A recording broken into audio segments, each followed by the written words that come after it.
Let's make కొబ్బరి laddu. First అయితే కొబ్బరిని చిన్న చిన్న ముక్కలుగా కట్ చేసుకొని మిక్సీ చేసి పెట్టుకోండి. అండ్ అలాగే బెల్లంని కూడా తురిమి పెట్టుకోండి. ఒక ప్యాన్లో గీ యాడ్ చేసి గీ మంచిగా వేడిన తర్వాత దానిలోకి కొబ్బరిని యాడ్ చేయండి. కొబ్బరి తురుముని మంచిగా రోస్ట్ చేయండి. అది రోస్ట్ అయిన తర్వాత పక్కకు తీసేసి ప్యాన్లో బెల్లం యాడ్ చేయండి. నేనైతే ఒక కప్ కొబ్బరి తురుముకి హాఫ్ కప్ బెల్లం తురుము అయితే తీసుకున్నాను.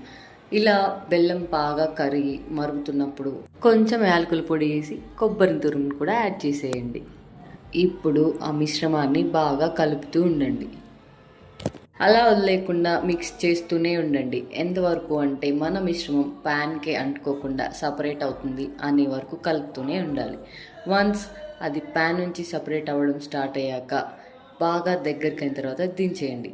కొంచెం గీ యాడ్ చేసుకొని మంచి రౌండ్ లడ్డు లాగా చేసుకోవడమే. అంతే, టేస్టీ టేస్టీ కొబ్బరి లడ్డు ఇంట్లోనే రెడీ చేసుకోవచ్చు. ఈ వీడియో మీకు నచ్చినట్లయితే లైక్, షేర్ అండ్ సబ్స్క్రైబ్. మీరు కూడా ఈ ప్రాసెస్ని ట్రై చేసి ఎలా వచ్చిందో తప్పకుండా కామెంట్ చేయండి.